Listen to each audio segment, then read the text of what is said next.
السلام علیکم ورحمۃ اللہ وبرکاتہ۔ وعلیکم السلام ورحمۃ اللہ وبرکاتہ۔ کیا حال ہے سب کا؟ الحمدللہ۔ نحمدہ ونصلی علی رسولہ الکریم، اما بعد فاعوذ باللہ من الشیطان الرجیم، بسم اللہ الرحمن الرحیم۔ رب اشرح لی صدری ویسر لی امری واحلل عقدۃ من لسانی یفقہوا قولی۔ فصل 49، انسانی کمال کے دو اصول۔ انسانی کمال، ہر شخص کیا چاہتا ہے؟ کمال، پرفیکشن، بہتری، ترقی۔ معاصی کی ایک سزا یہ بھی ہے کہ اس سے قلب اندھا ہو جاتا ہے۔ گناہ اگر قلب کو بالکل اندھا نہیں کرتا تو بصیرت قلبی کو کمزور ضرور کر دیتا ہے۔ اس کو آپ یوں ہی سمجھ سکتے ہیں کہ ایک شخص بغیر اینک کے بھی پرفیکٹلی دیکھتا ہے، اور ایک شخص بغیر اینک کے وہی چیز صحیح طور پر نہیں دیکھ پاتا، بلکہ بعض اوقات اگر اس کو اینک لگا بھی دی جائے، اینک کیا ہے؟ ایک ایڈ ہے۔ اگر اس کو اینک لگا بھی دی جائے، دوسرا شخص اس کو بات سمجھانے کی کوشش بھی کرے تو بھی وہ پوری طرح سمجھ نہیں آتی، پوری طرح بات نہیں بنتی۔ قلب اندھا اور کمزور ہو تو ہدایت کی معرفت حاصل نہیں ہوتی، یعنی ہدایت کی پہچان ہی نہیں ہوتی، صحیح راستہ نظر ہی نہیں آتا، صحیح حقیقت کو انسان نہیں پاتا، کیونکہ دل پر پردے پڑے ہوئے ہیں۔ کس کے؟ خواہشات کے، تعصبات کے، ماحول کے۔ تو اس کا نتیجہ کیا ہوتا ہے کہ انسان اگر کچھ دیکھتا بھی ہے، مثلا ان پردوں کے ساتھ اگر قرآن بھی پڑھتا ہے تو بھی ہدایت نہیں پاتا۔ صرف اللہ کا خوف ہوتا ہے جو ان پردوں کو پھاڑتا ہے، اور پھر انسان کو اصل حقیقت نظر آتی۔ ورنہ بعض اوقات کیا ہوتا ہے کہ قرآن سے بھی اپنی مرضی، اپنی سمجھ، اپنی خواہش کے مطابق معنی نکالنے کی کوشش کرتا ہے۔ جب اللہ کا ڈر نہیں ہوتا تو انسان کتاب اللہ کے ساتھ کھیلنے سے بھی گریز نہیں کرتا، کیونکہ اللہ کا ڈر ہی نہیں ہے، وہ کام اللہ کے لیے ہو ہی نہیں رہا، وہ کسی ذاتی مفاد یا کسی ذاتی مقصد کے لیے ہو رہا ہے۔ تو ہدایت کہاں سے ملے؟ حق کہاں سے ملے؟ قلب اندھا اور کمزور ہو تو ہدایت کی معرفت حاصل نہیں ہوتی، ہدایت پہچانی نہیں جا پاتی۔ ایسا شخص اپنی ذات پر حق کا نفاذ نہیں کر سکتا، یعنی خود کو بھی مسلمان نہیں بنا سکتا، خود کو بھی مسلمان نہیں بنا سکتا۔ اسی لیے آپ دیکھتے ہیں کہ بعض اوقات لوگ قرآن پڑھ کر بھی اس طرح ریاکٹ کرتے ہیں گویا وہ کبھی قرآن کے قریب سے بھی نہ گزرے۔ نبی صلی اللہ علیہ وسلم کا اخلاق کیا تھا؟ قرآن۔ لیکن ایسے لوگوں کا اخلاق نہیں بدلتا، سوچ نہیں بدلتی، طریقہ زندگی نہیں بدلتا، کیونکہ ان کے طریقہ زندگی پر وہی جاہلیت کے پردے پڑے ہوتے ہیں۔ ہم سب اس بارے میں کس قدر فکر مند ہوتے ہیں کہ کوئی مجھے کیا کہتا ہے، میرے بارے میں کیا کہتا ہے۔ ہوتی ہے نا پریشانی، اگر ہمیں کوئی کچھ کہہ دے تو ہمیں بات لگ جاتی، یا دوسرے عام الفاظ میں سمجھیے کہ جسے کہتے ہیں نا کوئی چیز لڑ جاتی ہے۔ کیا فرق ہے لگ جانے اور لڑ جانے میں؟ لگنے میں تو یہ ہے کہ مثلا آپ کہیں سے گزر رہے ہیں تو آپ کو میز کا کونا لگ گیا، آپ نے تھوڑا سا ہاتھ مارا اور وہ ٹھیک ہو گیا۔ اور جب کوئی سانپ یا بچھو یا کوئی ایسی چیز لڑ جاتی ہے تو پھر کیا ہوتا ہے؟ وہ چیز دل کے اندر تک تکلیف کی شدت چلی جاتی۔ تو دیکھیے کہ جب کوئی شخص ہماری ذات پر ہمیں کچھ کہتا ہے، ہمارے خلاف، ہمارے جذبات کو مجروح کرتا ہے، ہمارے کسی مفاد پر اس کی بات سے زد پڑتی ہے، تو ہمارا ریاکشن کیا ہوتا ہے؟ پھر ہم کیا کرتے ہیں؟ ریاکٹ کس طرح کرتے ہیں؟ کتنے دکھی ہوتے ہیں۔ لیکن جب کوئی شخص اللہ پر، اس کے رسول پر، اس کے دین پر، دین کے کسی حکم پر کوئی بات کرتا ہے، ان کے خلاف کچھ کہتا ہے، تو پھر ہمارا طرز عمل کیا ہوتا ہے؟ ذات کا نقصان ہو تو ہم غضبناک ہوتے ہیں، دین کا نقصان ہو تو بے حس ہوتے ہیں۔ کس چیز کا فرق ہے؟ ذات کی خاطر دین کا بڑے سے بڑا نقصان کر دیں گے اور ریئلائزیشن بھی نہیں ہوتی۔ کیوں؟ اس لیے کہ قلب اندھا ہو چکا ہے، یا اگر اندھا نہیں تو کمزور ضرور ہے، کہ اصل فائدہ نظر نہیں آ رہا۔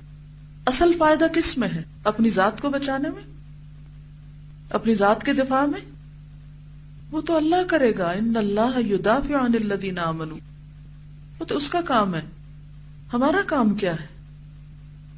ہمارا کام ہے اللہ کی عبادت کرنا۔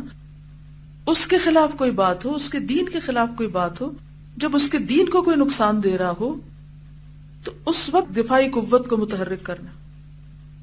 لیکن ایسا بہت کم ہوتا ہے۔ ہم سب بھی اپنا اپنا جائزہ لیں کہ جب ذات اور دین مقابل آتے ہیں تو ہمارا جھکاؤ کس طرف ہوتا ہے، ہماری پریشانی کیا ہوتی ہے، ہماری پرائرٹی کیا ہوتی ہے۔ تو ایسا شخص اپنی ذات پر، اپنے اوپر حق کا نفاذ نہیں کر سکتا، یعنی اللہ کا حکم وہ نہیں مانتا پھر پوری طرح، پڑھنے لکھنے کے باوجود بھی، اور کسی دوسرے پر نفاذ حق کی قوت بالکل کمزور ہو جاتی، یعنی ایسا شخص کسی دوسرے سے حق بات منوا بھی نہیں سکتا۔ بعض اوقات ایسا ہوتا ہے نا کہ ہمیں پتہ ہوتا ہے کہ دوسرا شخص غلط کر رہا ہے، لیکن ہم اس کی غلطی کو کیا کرتے ہیں؟ بتا سکتے ہیں کہ تم غلط کر رہے ہو، کیوں؟ جی آپ بتائیے۔ قوت ہی نہیں ہوتی، قوت ایمانی نہیں ہوتی۔ دل میں ڈر ہوتا ہے کہ اگر میں نے کسی کو کچھ بتایا کل یہ بھی مجھے کچھ کہے گا۔ بہت آسانی سے ہم یہ کہہ جاتے ہیں کہ لوگ میری بات ہی نہیں مانتے، لوگ سنتے ہی نہیں، اس لیے میں نے کہنا ہی چھوڑ دیا۔ کہتے ہیں نا، اگر ہمارے اندر ایمانی تڑپ ہوتی تو ہم کہنا نہ چھوڑتے۔ ہم ایک طریقہ آزماتے، ہم دوسرا آزماتے، ہم تیسرا آزماتے، ہم چوتھا آزماتے، کیونکہ جب ہمیں کوئی چیز لڑ جاتی ہے تو ہم بیٹھ جاتے ہیں مرنے کے لیے۔ ایک ڈاکٹر کے پاس جاتے، دوسرے کے پاس جاتے، تیسرے کے پاس جاتے ہیں، کیونکہ ہمیں اپنی زندگی پیاری ہے، مگر دین پیارا نہیں ہے، اور یہ ایک حقیقت ہے۔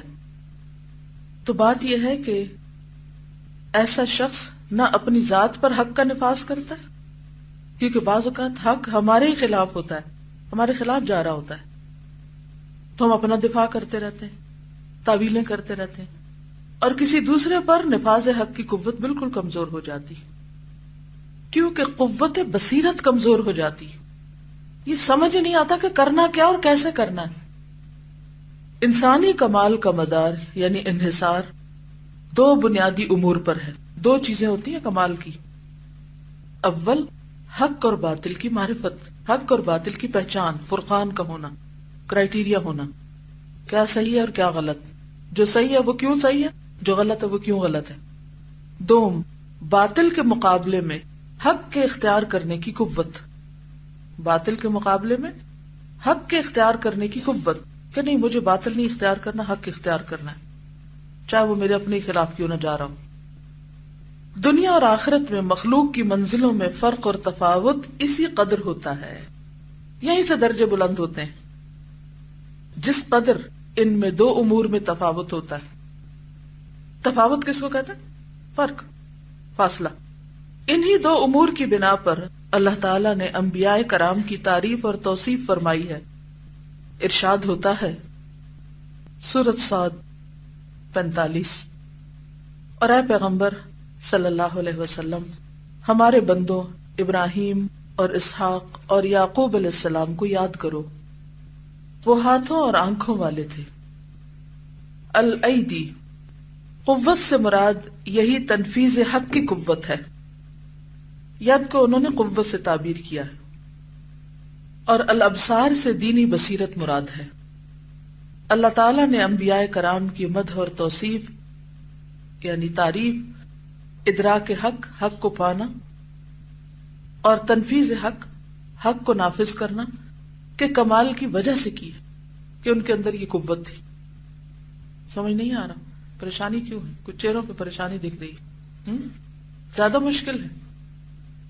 اگر عزم کر لیں گے کہ سمجھنا تو اللہ سمجھا دے گا، کیونکہ جس کے ساتھ اللہ بھلائی کا ارادہ کرتا ہے اس کو دین کی سمجھ دے دیتا ہے.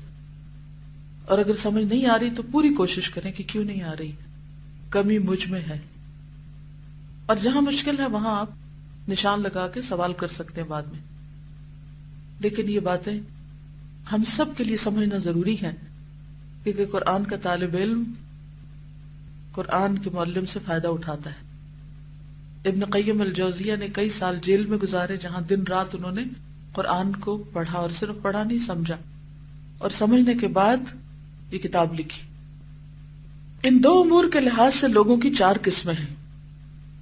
انبیاء کرام ان میں سے اعلیٰ ترین اور اشرف ترین قسم کے لوگ ہوتے ہیں، ان کا درجہ بہت بلند ہوتا ہے. دوسری قسم کے لوگ وہ ہیں جو ان لوگوں کے بالکل برعکس اور ان کی ضد ہیں. انہیں نہ دین کی بصیرت حاصل ہوتی ہے اور نہ تنفیذ حق کی قوت ہی حاصل ہوتی ہے. دنیا میں زیادہ تر مخلوق اسی قسم کی ہے. امیجن کرے پورے گلوب کو، میجورٹی جو پاپولیشن ہے اس وقت دنیا کی، ان کے اندر کیا حق کی بصیرت ہے، دین کی سمجھ ہے؟ نہیں ہے. اور جب دین کی سمجھ ہی نہیں تو اس دین کو نافذ انہوں نے کہاں کرنا ہے؟ تو اعلیٰ ترین درجہ اور ادنا ترین درجہ انسانوں کا بالکل اپوزٹ. ایسے لوگوں کو دیکھنے سے آنکھوں میں چبھن ہوتی ہے. کن کو؟ جن کے پاس دین کی سمجھ نہیں ہوتی. روح کو بخار اور قلب کو بیماری لاحق ہو جاتی. اگر کچھ زیادہ دیر ایسے لوگوں کے بیچ میں بیٹھنا پڑے تو کیفیت کیا ہو جاتی؟ گھٹن کا احساس ہو. ایسے لوگ بستیوں کو تنگ کر دیتے ہیں فتنے فساد کی وجہ سے. بازاروں میں نرخ بڑھا دیتے ہیں، مہنگائی کر دیتے ہیں. ان کی صحبت سے ذلت اور رسوائی کے سوا کچھ ہاتھ نہیں آتا. اگر انسان ان کے پاس بیٹھے، ان سے دوستی کرے، ان کی کمپنی اختیار کرے تو ذلیل اور رسوا ہوتا ہے. تیسری قسم کے لوگ وہ ہیں جو رشد و ہدایت کی بصیرت اور معرفت تو رکھتے ہیں، یعنی دین کو سمجھتے ہیں، لیکن کچھ ایسے کمزور واقع ہوتے ہیں کہ تنفیذ حق اور دعوت الی الحق، یعنی لوگوں کو اللہ کی طرف بلانا، خیر کی طرف بلانا، اس کی قوت نہیں رکھتے. خود تو کسی طرح مارے بندے دین کو کچھ پڑھ لیتے ہیں، لیکن نہ گھر والوں کو کچھ بتاتے ہیں، نہ ان کو اس طرف لاتے ہیں، نہ اپنے بچوں کو، نہ شوہروں کو، نہ بہن بھائیوں کو، اور نہ کسی اور کو. بس وہ اپنے ہی خول میں بند ہوتے ہیں، صرف اپنی ذات کا پتہ ہے، آس پاس کا کچھ پتہ نہیں. وہ اس کو نہ اپنا فرض سمجھتے ہیں اور نہ اس کی کوئی کوشش کرتے ہیں. ایسے لوگ ضعیف قسم کے مومن ہوتے ہیں، اور قوی مومن اللہ تعالی کے نزدیک ضعیف سے زیادہ بہتر اور اسے زیادہ محبوب ہوتا ہے. اللہ کو کون محبوب زیادہ ہے؟ قوی مومن.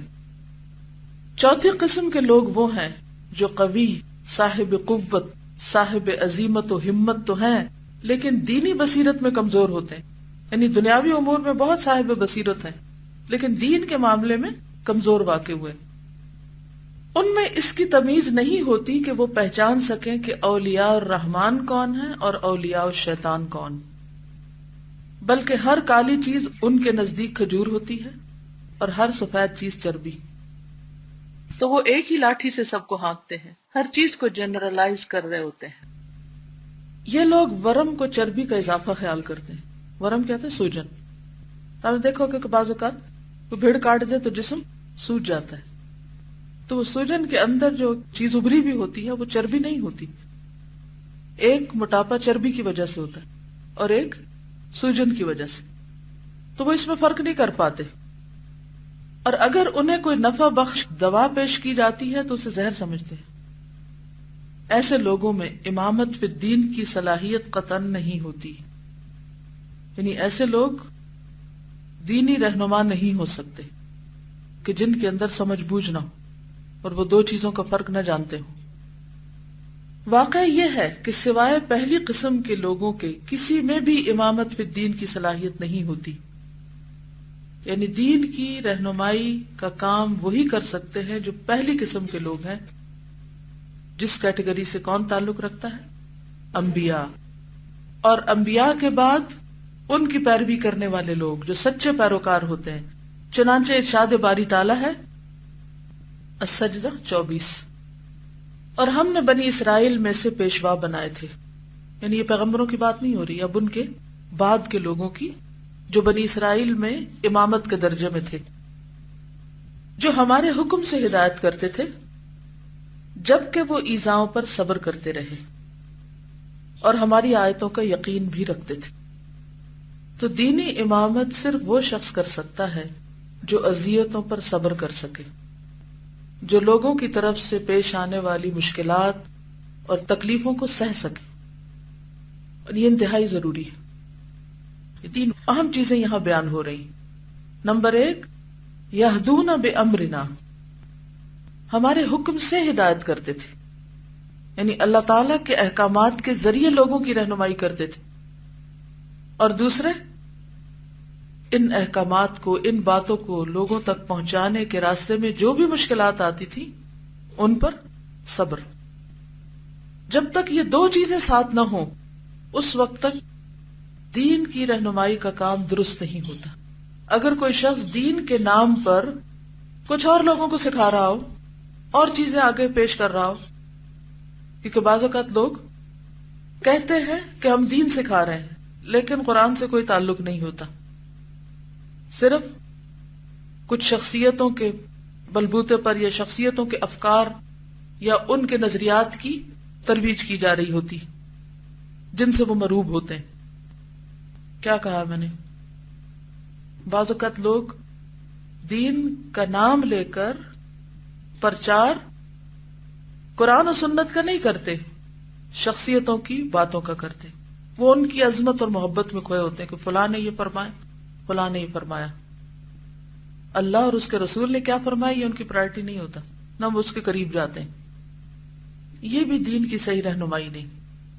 تو یہدون بامرنا، اللہ کا امر کہاں ہے؟ اللہ کی کتاب میں یا اس کے رسول محمد صلی اللہ علیہ وسلم کے ذریعے. دوسری بات یہ ہے کہ جب انسان دین کی بات کرنے نکلتا ہے تو اندر کی مخالفت، اپنے نفس کی اندر کی مخالفت سے لے کر باہر ہر درجے پر ہر قسم کے لوگوں سے اسے مشکلات پیش آتی. سب سے پہلے تو اندر کی مشکل ہوتی، کیا ہوتی ہے؟ مثلا نفس بہکاتا رہتا ہے، بڑا مشکل ہے، یہ کرو گے تو ایسا ہو جائے گا، ویسا ہو جائے گا. شیطان راستے میں آتا ہے، لوگ آتے ہیں. لوگوں میں کون کون آتا ہے؟ سب سے پہلے اپنے گھر والے، اپنے بچے، اپنے شوہر، اپنے بہن بھائی، اپنی برادری، خاندان، رشتہ دار، فرینڈز. گڈ. اس کے بعد وہ جو آپ کے چاہنے والے نہیں ہوتے بلکہ آپ سے تھوڑا ڈسٹنس پہ ہوتے ہیں. پھر اس کے بعد آپ کے حاسد، پھر اس کے بعد آپ کے دشمن. ہر درجے میں لوگ آپ کی مخالفت کرتے ہیں. کسی کی مخالفت محبت کے انداز میں ہوتی ہے، کوئی محبت سے رکاوٹ ڈالتا ہے اور کوئی نفرت سے. تو دونوں میں ہی آزمائش ہوتی ہے، دونوں ہی رکاوٹوں کو عبور کرنا مشکل ہوتا ہے. محبت کرنے والوں کا دل توڑنا بھی مشکل ہوتا ہے، اور دشمن تو خیر دشمن ہے ہی، حاسد تو حاسد ہے ہی. تو ایسے میں یہ ہو نہیں سکتا کہ کوئی دینی رہنمائی کرے بغیر اس کے کہ وہ ایذاؤں پہ صبر کرے جو لوگوں کی طرف سے پیش آئیں یا اپنے اندر سے پیش آئیں. اور پھر تیسری بات یہاں کیا کہی گئی؟ ہماری آیتوں کا یقین بھی رکھتے تھے.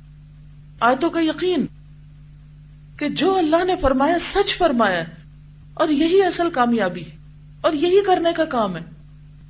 اس سے وہ ادھر ادھر نہ ہلیں، کیونکہ بہت سے لوگ قرآن کو پروو کرتے رہتے ہیں سائنس سے. قرآن کی آیت پر ان کا یقین کم ہوتا ہے، لیکن اگر کوئی اس سے ملتا جلتا سائنس کا فیکٹ سامنے آ جائے تو ان کے دل کھل اٹھتے ہیں، خوش ہو جاتے ہیں کہ ہمارے بزرگوں نے تو یہ فرمایا ہے، اب قرآن بھی سچا ہے. یہ طریقہ ٹھیک نہیں ہے. ٹھیک ہے آپ پڑھیں، بہت کچھ پڑھیں، جانیں، سائنس موافقت کرتی ہے، مخالفت کرتی ہے، کسی کی کوٹیشن آپ کی کتاب کے حق میں ہے یا مخالف ہے، ڈزنٹ میٹر. اس کتاب پر یقین کا درجہ ہر چیز کے یقین سے زیادہ ہونا چاہیے. ایسا یقین کہ اگر دنیا بھر سے بھی کوئی دوسری دلیل آپ کو اس کے سپورٹ میں نہ ملے تو بھی آپ کا یہی ہو کہنا کہ جو یہ کہتا سچ کہتا ہے. سمعنا واطعنا. سمجھ آتی ہے تب بھی، سمجھ نہیں آتی تب بھی، ہے سچ، کرنا یہی ہے، حقیقت یہی ہے، فائدہ اسی میں ہے. اگر مجھے سمجھ نہیں آ رہا تو میری عقل کا قصور ہے. حضرت ابوبکر صدیق کے سامنے جب حضور صلی اللہ علیہ وسلم کے بارے میں کہا گیا کہ تمہارا دوست کہتا ہے کہ وہ آسمانوں سے ہو کر آ رہا ہے، تو انہوں نے کیا کہا؟ اگر وہ کہتا ہے تو سچ کہتا ہے.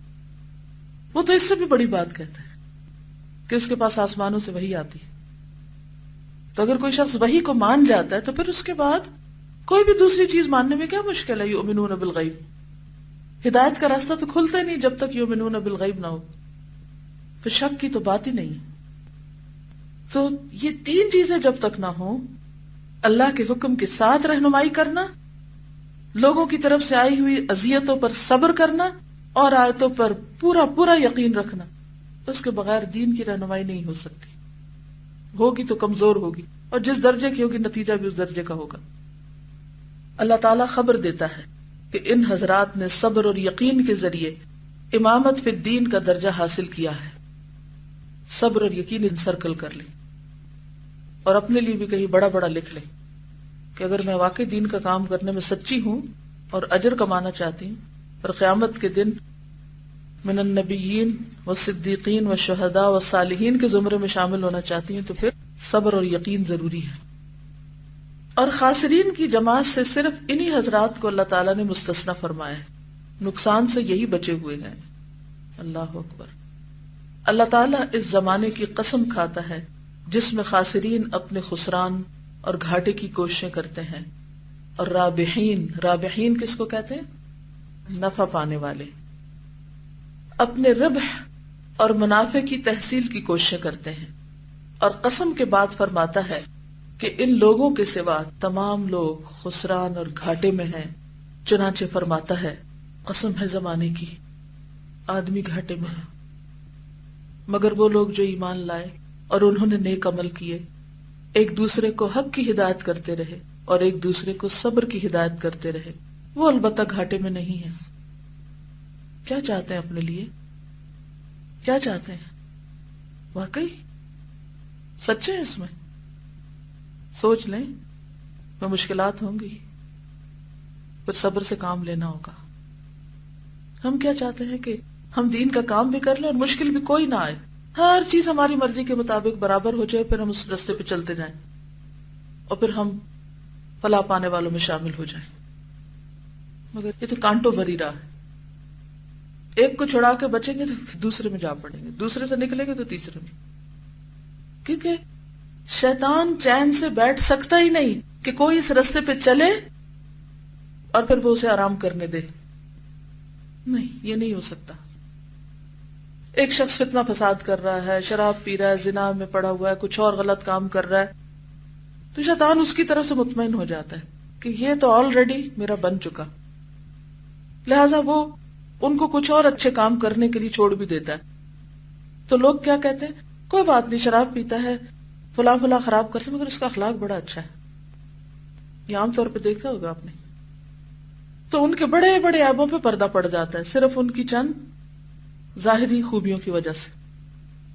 ادھر جو شخص حق پر ہوتا ہے، ہدایت پر ہوتا ہے، اس کے پیچھے کیسے لگتا ہے کہ اس کا عقیدہ درست ہے، عبادات درست ہیں، لیکن وہ اس کے اخلاق میں ایسی خرابی پیدا کرتا ہے کہ جس کی وجہ سے وہ لوگوں کے درمیان اپنی جگہ نہیں بنا سکتا، لوگوں کے دلوں میں گھر نہیں کر سکتا، لہذا اس کی کوئی بات ہی سننے کو تیار نہیں ہوتا، اس کی کوئی ماننے کو تیار نہیں ہوتا. اس سے اس کی خرابیاں تو چھپ گئیں، لیکن اس کی حق پہ ہوتے ہوئے خرابیاں ظاہر ہو گئی، نمایاں ہو گئی، اور شیطان اپنا کام کر گیا کہ دین کے رستے کی رکاوٹ ڈال گیا، کیونکہ اسے پتا تھا کہ ان کے ذریعے ہزاروں نے نجات پانی ہے. یہ صرف اکیلے نہیں چل رہے، یہ ہزاروں کو لے کے چلیں گے ساتھ، لہذا ان کو توڑو، ان میں خرابی پیدا کرو، تاکہ جو ان کے پیچھے اور لشکر آنے والا ہے وہ تو وہیں رک جائے. تو وہ ایسی ایسی رکاوٹیں ڈالتا ہے، بعض اوقات خوبصورت رکاوٹیں، بعض اوقات اور رکاوٹیں، کہ جس کی وجہ سے انسان سے بڑا فائدہ بالکل اوجھل ہو جاتا ہے. اور انسان چھوٹی چھوٹی چیزوں پر الجھنے لگتا ہے اور وہ حاصل نہیں کر سکتا جو وہ کر سکتا اگر وہ صبر کرتا. تو ہمارا نفس بھی ہمارا بہت بڑا دشمن ہے اور شیطان تو ہے ہی. لہذا اپنی ذات سے اوپر اٹھے، لوگوں کی ڈالی ہوئی مشکلات سے اوپر اٹھے اور وہ کریں جس میں دین کا بڑا فائدہ ہے، زیادہ فائدہ ہے. یہاں اللہ تعالیٰ صرف ایمان اور مغفرت اور صبر علی الحق پر اکتفا نہیں فرماتا، بلکہ فرماتا ہے کہ ایک دوسرے کو حق اور صبر کی وصیت اور تلقین کریں، ایک دوسرے کی ہدایت اور رہنمائی کرتے رہیں اور ان کو حق اور صبر پر آمادہ کریں. جب ایسے لوگوں کے سوا تمام خسران اور گھاٹے میں ہیں تو معلوم ہوا کہ معاصی اور گناہ بصیرت قلب کو ضائع کر دیتے ہیں. گناہ کرنے والے ادراک حق سے بھی محروم ہو جاتے ہیں. ان کی تمام قوتیں، عزیمتیں، ہمتیں پست اور کمزور ہو جاتی ہیں اور وہ حق کے لیے صبر و ثبات کی طاقت ہی اپنے اندر نہیں رکھتے، بلکہ معاصی کا حملہ اور وار بھی حملے کو کہتے ہیں، حملہ اور وار قلوب پر ہر وقت جاری رہتا ہے تاکہ اس کی قوت مدرکہ بالکل دوسری راہ اختیار کر لیتی ہے. اور جس طرح اس کے اعمال اور افعال کی راہ دوسری سمجھ جاتی ہے، اس کی راہ بھی غلط اور کج ہوتی جاتی ہے. دل پر ہر وقت کیا ہوتا ہے؟ معاصی کا حملہ، وسوسے. جب انسان صبر نہیں کرتا تو کبھی کسی کی بات یاد آتی ہے اور انسان کہتا ہے دیکھو فلاں نے تمہاری اتنی بے عزتی کر دی، اب بھی تم اس کے ساتھ چلو گے، فلاں نے تمہارے ساتھ ایسا کر دیا، فلاں نے ایسا کر دیا، تم ذلیل ہی ہوتے رہو گے. اور وہ فلاں کون تھے؟ وہ بھی دین کے رستے پر ہی تھے جن کے خلاف شیطان نے بھڑکایا ہوا ہے. کیونکہ یہ ہو نہیں سکتا کہ اگر ہم واقعی سچے دین کے دوست ہوں تو دین کے رستے پہ چلنے والوں سے نفرت کریں. یہ نہیں ہو سکتا. دو متضاد چیزیں. جو دین سے محبت کرتا ہے وہ دین کے رستے پر چلنے والوں سے خواہ ان میں غلطیاں ہوں پھر بھی ان کے لیے خیرخواہی رکھتا ہے. انصر اخاک ظالما و مظلوما. لیکن ہم کیوں نہیں ظالم کو روک پاتے؟ کیونکہ ہماری اپنی قوت ایمان کمزور ہوتی ہے. کیوں کمزور ہوتی ہے؟ کیونکہ ہم اپنی خواہشات اور اپنے نفس پہ قابو نہیں پا سکتے. جب ہم غصے میں ہوتے ہیں یا ہمارے اندر کوئی شیطانی وسوسے آ رہے ہوتے ہیں ہم ان کو کنٹرول نہیں کر سکتے، نکال نہیں سکتے کہ مجھے ان سے اوپر اٹھ کے کچھ کرنا ہے. تو معاصی کا حملہ اور وار قلوب پر ہر وقت جاری رہتا ہے تاکہ اس کی قوت مدرکہ بالکل دوسری راہ اختیار کر لیتی ہے. قوت مدرکہ ہوتی ہے کہ جس سے سوچنے سمجھنے اور حقائق کو جاننے کی. ادراک ہوتا ہے نا، پرسپشن. اور جس طرح اس کے اعمال اور افعال کی راہ دوسری سمجھ جاتی ہے اس کی راہ بھی کج اور غلط ہو جاتی ہے، ٹیڑھی ہو جاتی ہے. پھر اس کی یہ حالت ہو جاتی ہے کہ باطل کو حق سمجھتا ہے اور حق کو باطل. کسی کے نصیحت میں بھی کان نہیں دھرتا. معروف کو منکر سمجھنے لگتا ہے اور منکر کو معروف. اور جب وہ غلط راہ پر بلا کسی رکاوٹ کے چل کھڑا ہو تو وہ سفر الی اللہ، سفر الی دار الاخرہ سے بالکل بھٹک جاتا ہے اور صرف باطل پرست، ردی الاخلاق اور ردی الاعمال لوگوں کے مستقر کی طرف سرپٹ دوڑا چلا جاتا ہے جو صرف دنیا کی زندگی پر قناعت کیے ہوئے ہوتے ہیں اور اسی پر مطمئن ہیں، جو اللہ تعالیٰ اور اس کی آیات سے بالکل غافل، بے خبر اور لقاء الہی سے یعنی اللہ کی ملاقات سے بالکل محروم ہو چکے ہیں. یعنی پھر انسان کا جب تنزل ہوتا ہے نا تو آہستہ آہستہ آہستہ آہستہ وہ ان لوگوں کو تو چھوڑ دیتا ہے جو دین پر ہوتے ہیں کیونکہ ان سے انہیں نفرت ہوتی ہے یا کوئی شکایت ہوتی. تو پھر جب انسان ایسے سرکل کو چھوڑتا جاتا ہے تو پھر نتیجہ کیا ہوتا ہے؟ آبویسلی سرکل چینج ہونا شروع ہو جاتا ہے کیونکہ انسان وہیں کمفرٹیبل ہوتا ہے جہاں اس کی کوئی سنے یا اس کی مرضی کی بات ہو. اب بعض اوقات وہ غیبت بھی کر رہا ہوتا ہے مگر اس کو احساس نہیں ہوتا کہ وہ بہت حرام کام کر رہا ہے. بعض اوقات وہ پھر ایسے کاموں میں آہستہ آہستہ پڑتا ہے کیونکہ صلاحیتوں کو اعلیٰ ترین کاموں میں کھپانے کی بجائے غیر ضروری کاموں میں لگانے لگتا ہے، کم اہمیت کے کاموں میں لگانے لگتا ہے اور دل کا احساس بھی نہیں ہوتا کہ وہ اپنا نقصان کر رہا ہے. اور پھر آپ نے دیکھا ہوگا کہ بعض اوقات لوگ قرآن پڑھ کر دین کی طرف آ کر دین کے بڑے خادم بن کر بھی اتنی بری طرح دور جاتے ہیں کہ وہ نمازیں تک چھوٹ جاتی، فرائض تک سے کوتاہی ہونے لگتی. ہم سب کو اپنی اپنی فکر کرنی چاہیے اور یا مقلب القلوب ثبت قلوبنا علی دینک کی دعا کرنی چاہیے. لیکن ایسا ہوتا ہے اور آپ کے تجربے اور آپ کے علم میں بھی ایسی چیزیں آئی ہوں گی. لیکن ایسا کیوں ہوا؟ کیونکہ رستہ بدل گیا نا.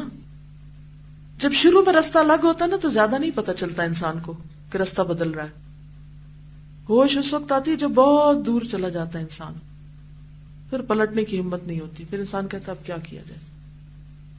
تو اس لیے بہت ضروری ہے کہ جب کوئی راستہ بدلنے لگے اسے پکڑ کے کھینچا جائے کہ کدھر جا رہے ہو. جب دو گاڑیاں آگے پیچھے جا رہی تھی نا, اگر ایک غلط طرف مڑے تو پیچھے والی کیا کرتی ہے؟ بلنک کرتی ہے, ہارن دیتے ہیں, بعض اوقات چھوڑتے تھوڑی ہیں.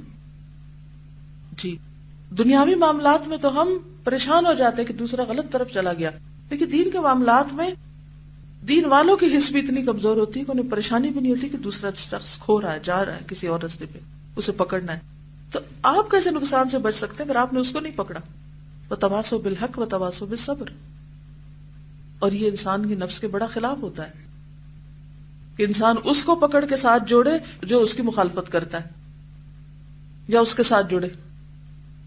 آپ کو بھی کنوینئنٹ کیا لگتا ہے کہ جو جدھر جاتا ہے جائے, ہم بھی آزاد وہ بھی آزاد. نقصان کس کا ہوا؟ آپ کا یا اس کا؟ کس کا؟ دین کا. کیونکہ فرشتے کہاں سے اتریں گے اور کب اتریں گے اور کیوں اتریں گے ایسے لوگوں کے لیے؟ فرشتے کب آتے جی؟ جو استقامت اختیار کرتے ہیں.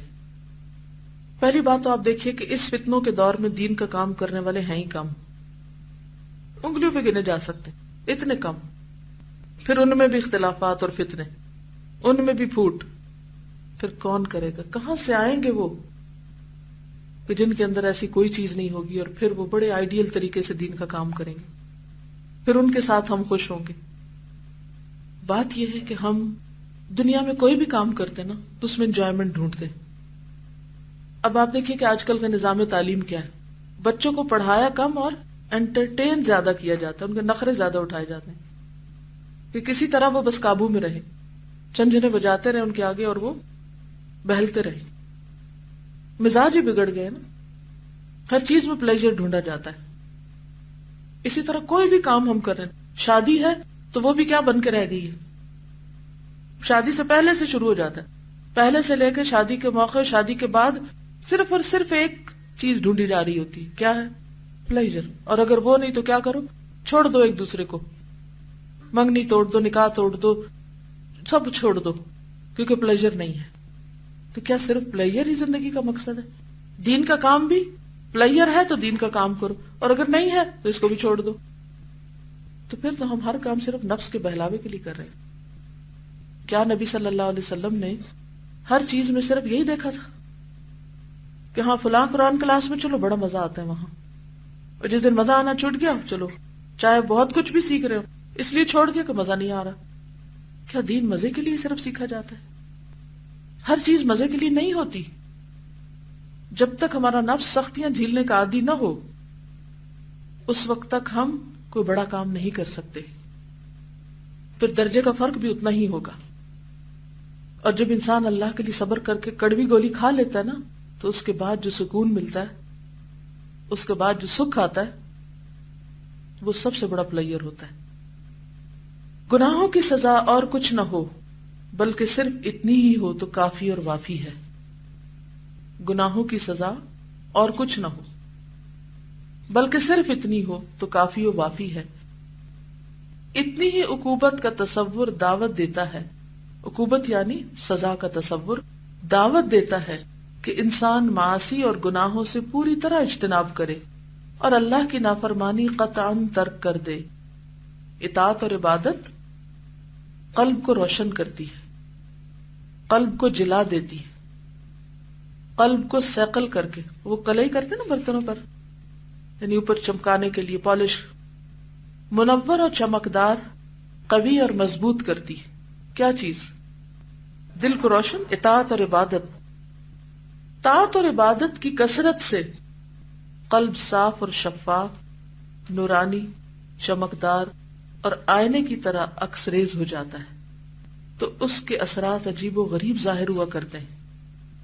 یعنی عبادت کی کثرت سے, عبادت میں کیا ہے؟ جیسے قرآن کا پڑھنا, نماز کے علاوہ نفل کا پڑھنا, ذکر کی کثرت, لوگوں کی خیر خواہی, اس سے کیا ہوتا ہے؟ دل شیشے کی طرح ہو جاتا ہے, یعنی جب آپ سے جو برا کرتا ہے نا اس کے لیے بھی آپ خیر خواہی لے آئیں گے تو دل پہ کوئی داغ رہے گا نہیں، چمکدار شیشہ. لیکن کتنا بڑا مشکل کام ہے، کیونکہ نفرتیں کیا ہے، مسلسل دل کو داغدار کیے رکھتی، بغض، حسد، عداوت، یہ دل کو بوجھل کیے رکھتے ہیں، تو دل کہاں سے چمکدار ہوگا؟ تو جب کوئی انسان اللہ کی خاطر صبر کرتا ہے اور پھر بھی خیر خواہی کرتا ہے، جیسے نبی صلی اللہ علیہ وسلم نے اپنے دشمنوں کی بھی کی، تو پھر کیا ہوتا ہے؟ دل صاف، شفاف، نورانی، چمکدار اور آئینے کی طرح عکس ریز کہ ریفلیکٹ کرنے لگتا ہے. جیسے شیشہ آپ سامنے کرے تو کیا ہوتا ہے، دھوپ کے پوری طرح وہ اس کی دھوپ کی قوت کو دیوار پہ دوسری طرف ڈال رہا ہوتا ہے پوری قوت کے ساتھ، تو اس کے اثرات عجیب و غریب ظاہر ہوا کرتے ہیں.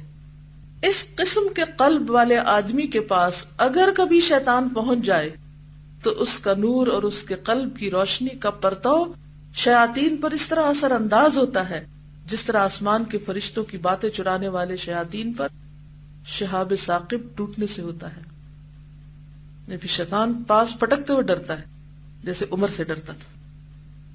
یعنی وہ دل سے اٹھا ہوا نور شیطانی وسوسوں کو جلا کے رکھ دیتا ہے، جیسے شہاب ثاقب شیطانوں کو جلا دیتے ہیں.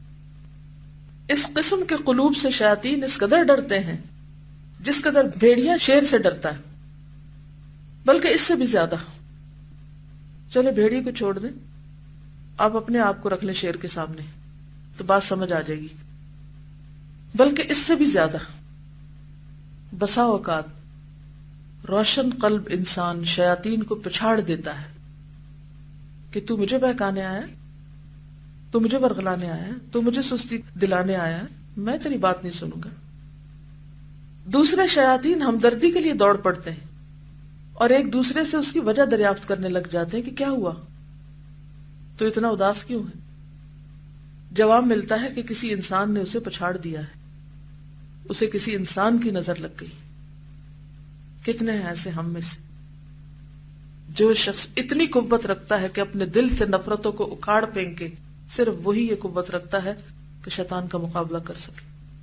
جس دل میں نفرتیں ہوتی ہیں وہاں تو وسوسوں کی، شیطانی خیالات کی بچھاڑ ہوتی، وہ تو اس سے باہر نکل ہی نہیں سکتا، دیکھ ہی نہیں سکتا، سوچ ہی نہیں سکتا، اسے دین کا بڑا فائدہ نظر ہی نہیں آتا.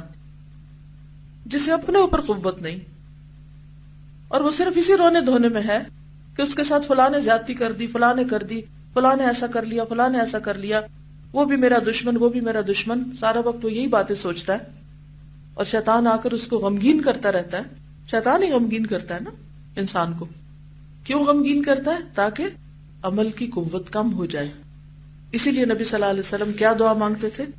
اللہم انی اعوذ بک من الہم والحزن والعجز والکسل والجبن والبخل ودلع الدین وغلبۃ الرجال. یعنی ہم اور حزن کے ساتھ غلبۃ الرجال سے بھی پناہ مانگی، تاکہ لوگ میرے ساتھ ایسی زیادتی کر ہی نہ سکیں یا رب کہ جس کی وجہ سے مجھے ہم و حزن لاحق ہو.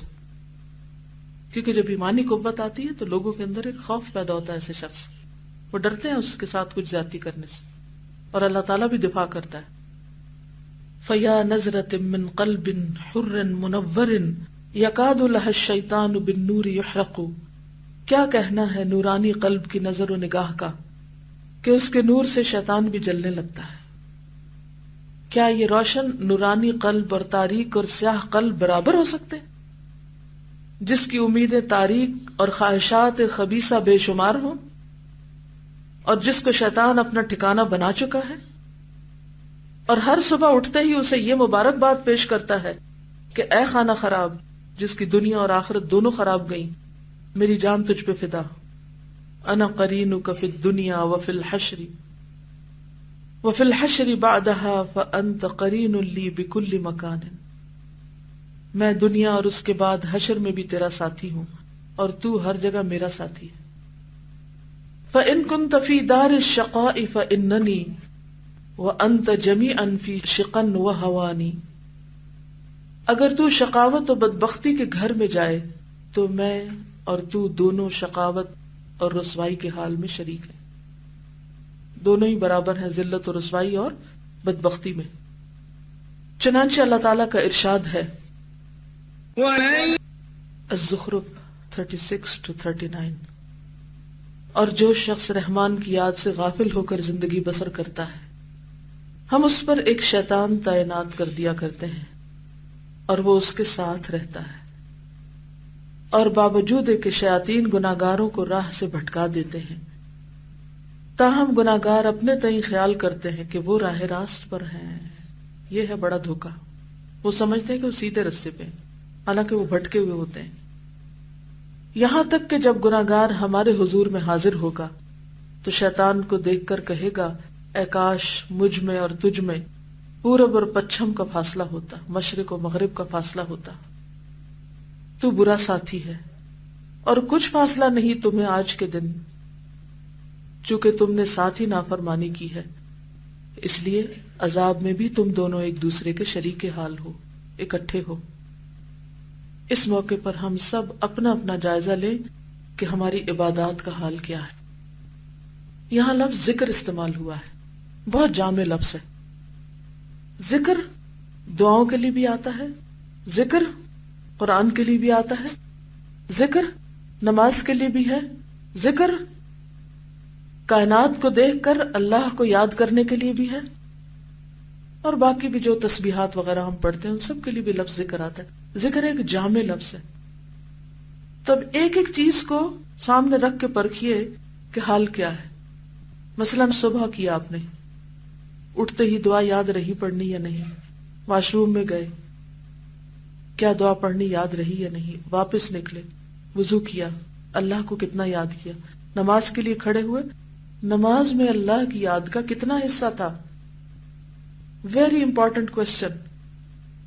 حدیث میں آتا ہے لَكَ مِن صَلَاتِكَ مَا أَقَلْتَ مِنْهَا، تمہارا اپنی نماز میں بس وہ حصہ ہے جتنا تم نے اس میں سمجھ کے پڑھا، یا جتنا اس میں تمہاری توجہ رہی۔ قد افلح المؤمنون الذین هم فی صلاتهم خاشعون۔ یہاں سے آپ کی پہچان ہوتی ہے آپ کون ہیں۔ کیا ہم ٹکرے مارتے ہیں یا ذکر کرتے ہیں؟ پوچھیے اپنے آپ سے، کیا ہم شرائط پوری کرتے ہیں ستر و حجاب کی؟ کتنا عجیب لگتا ہے نا بعض اوقات کہ جو لوگ قرآن پڑھاتے ہیں وہ بھی باریک کپڑوں میں نماز پڑھ رہے ہوتے ہیں، کندھے بھی پوری طرح نہیں ڈھکے ہوئے ہوتے، لباس ڈھیلا بھی نہیں ہوتا۔ عاجزی کیسے آئے گی، انکساری کیسے آئے گی؟ ہم سب اپنی نمازوں کا سوچیں، اور اگر نماز درست نہیں، عبادت درست نہیں، سمجھے سب کچھ بگڑا ہوا ہے۔ کیا ہم اس انتظار میں کہ کوئی آ کے ہمیں چیک کر کے بتائے گا کہ تمہاری نماز ٹھیک ہے یا نہیں؟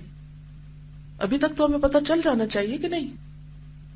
کیسے چیک کریں گے اپنی نماز؟ کون بتائے گا آپ کو کہ ٹخنے ننگے ہیں؟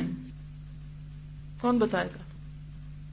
خود تو نظر ہی نہیں آتا، بصیرت ہی نہیں ہے کہ اپنے ہی لباس کی خامی دیکھ سکے۔ کون بتائے گا کہ ہاتھ صحیح بندھے ہوئے ہیں؟ کیونکہ سیدھا سیدھا نبی صلی اللہ علیہ وسلم نے فرمایا تھا سلو کما رأیتمونی اصلی، نماز ایسے پڑھو جیسے میں پڑھتا ہوں۔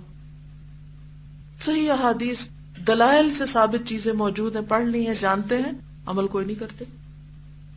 کون آ کے جھانکے گا آپ کے دل میں کہ آپ سجدے میں بھی پڑھ کے اللہ کو یاد کوئی نہیں کر رہے، جبکہ انسان سب سے زیادہ اس کے قریب ہوتا ہے اس کو؟ کون بتائے گا؟ اس کو کون الارم بجائے گا آپ کے لیے اگر اندر سے نہیں بج رہا؟ نماز کے بعد کی تسبیحات، اللہ سے دعا، کیا ہم بہت مصروف ہیں؟ ہم تو دین کا کام کر رہے ہیں اس لیے بڑے مصروف ہیں، دو چار ٹکرے ماری اور پھر کھڑے ہو گئے، جی بڑے دین کے کام کی ڈیوٹیاں ہماری تو بڑی سخت۔ نماز ہی درست نہیں ہے، باقی کیا کریں گے؟ ہے کوئی ایکسکیوز؟ نہ کوئی خشیت ہے، نہ کہیں رونا ہے، نہ کہیں کوئی اللہ کی یاد ہے۔ بنیاد ہی بگڑی ہوئی ہے، آگے کیا چلیں گے، کہاں جائیں گے؟ کون آ کر آپ کو بار بار یاد کرائے گا کہ فجر کا وقت ہے، قرآن پڑھو؟ کون بتائے گا کہ صبح شام کے اذکار پڑھو؟ کون بتائے گا کہ ہر وقت اللہ کو یاد کرو؟ کون بتائے گا کہ مال میں سے صدقہ خیرات کرو؟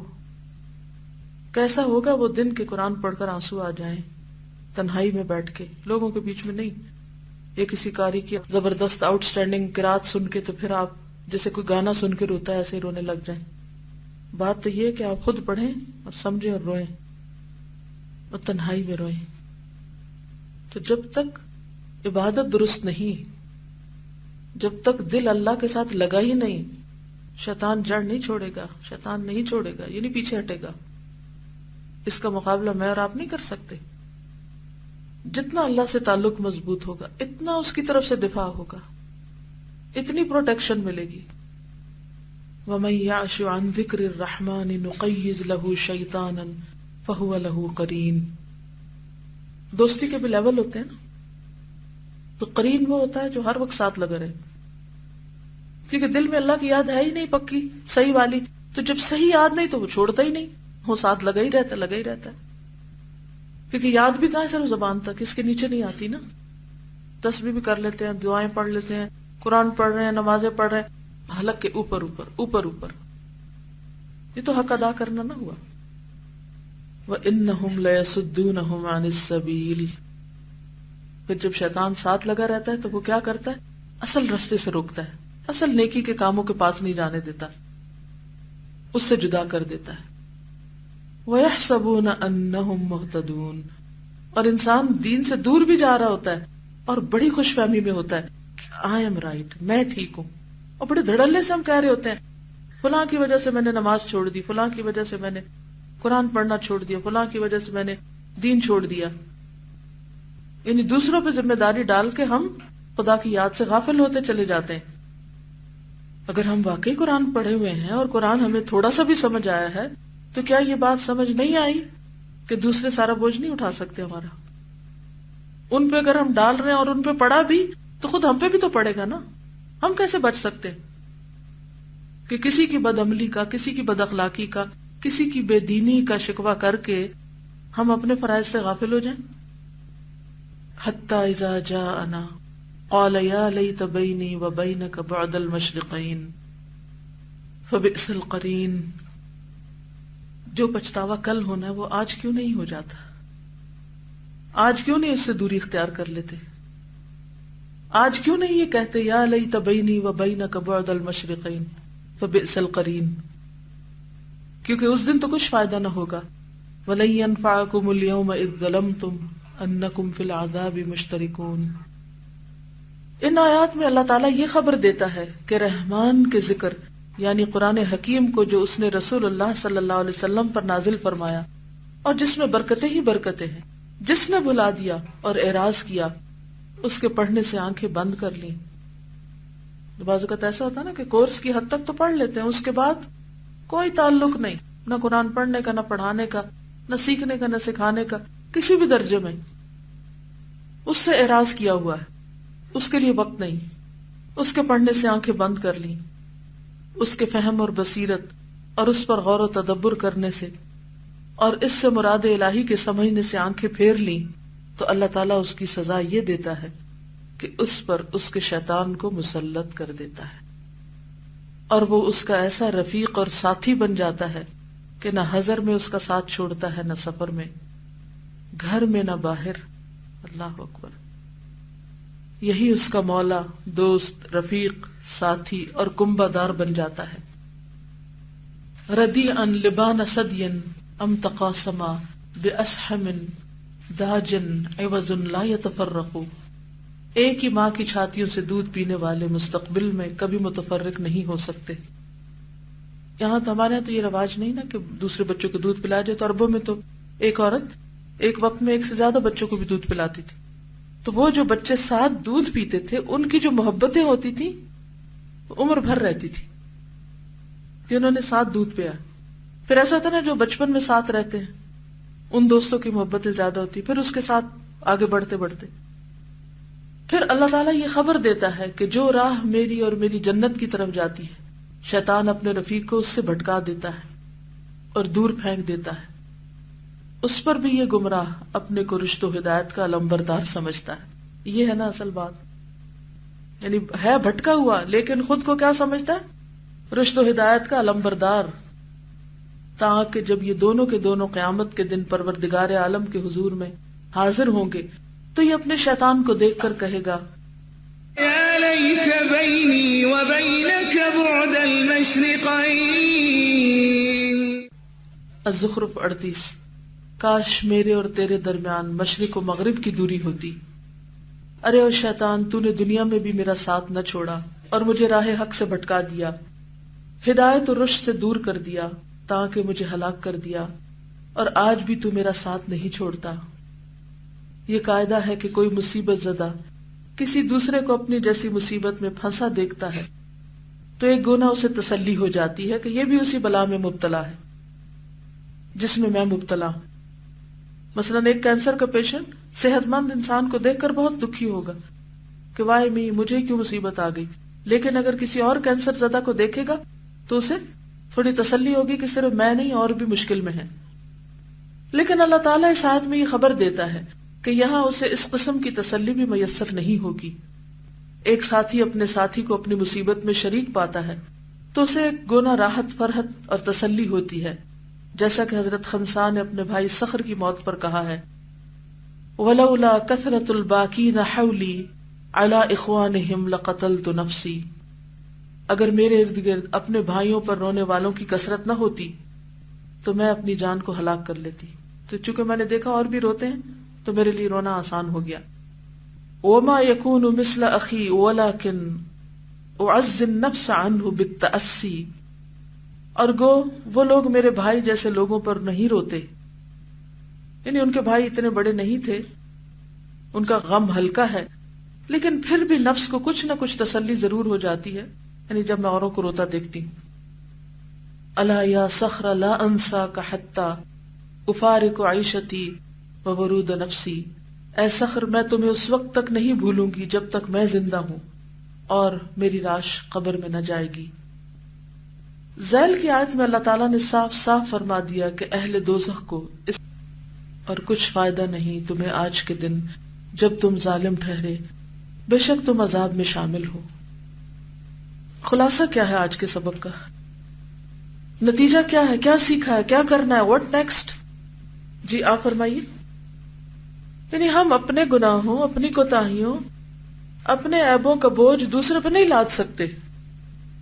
ہمیں اپنا بوجھ خود اٹھانا ہوگا، اپنی رسپانسبلٹی خود لینی ہوگی، اپنے لیے خود سوچنا ہوگا، اپنی اصلاح کے لیے خود فکر کرنی ہوگی، اپنا محاسبہ خود کرنا ہوگا.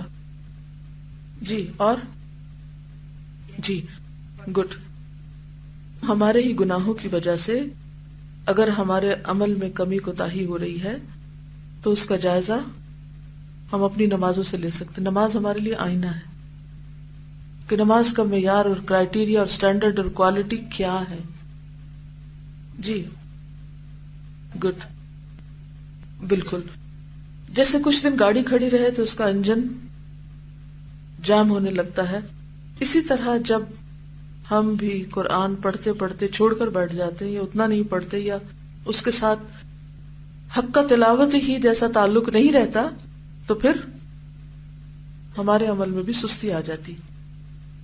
حق کو باطل کی معرفت کے ساتھ ساتھ اپنے اوپر حق کا نفاذ کرنا بہت ضروری ہے، صرف سمجھ کافی نہیں ہے. جی آپ فرمائیے. اپنے دل میں شیطان کے لیے نفرت اور بغض رکھنا چاہیے. جی جی ہاں، کانشیسلی اللہ کی یاد کو ہمیشہ اپنے ساتھ رکھے. پلیزر کو زندگی کا مقصد نہ سمجھے. نو میٹر کتنی بھی مشکلات اور رکاوٹیں ہیں لیکن دین کے کام میں آگے بڑھتے رہنا ہے. جی آپ فرمائیے. ایمانی نور شیطانی وسوسوں کو جلا دیتا ہے. اگر وسوسے نہیں پیچھا چھوڑ رہے تو مطلب یہ ہے کہ ایمان کمزور ہے. پھر روئیں اللہ کے آگے، دعائیں کریں، کچھ بھی کریں لیکن ان سے چھٹکارا پائیں. ایسا ایمان اپنے اندر لانا ہے کہ شیطان ہم سے ڈرنے لگے. جی اپنے اندر صبر کو لانا ہے. جی کیونکہ زندگی کا کوئی مقصد نہیں نا، اس کے لیے جینے کی کوئی تڑپ. جی عبادت اور ذکر میں کوالٹی لائیں. اوکے. سبحانک اللہم و بحمدک نشہد ان لا الہ الا انت نستغفرک و نتوب الیک. السلام علیکم ورحمۃ اللہ وبرکاتہ.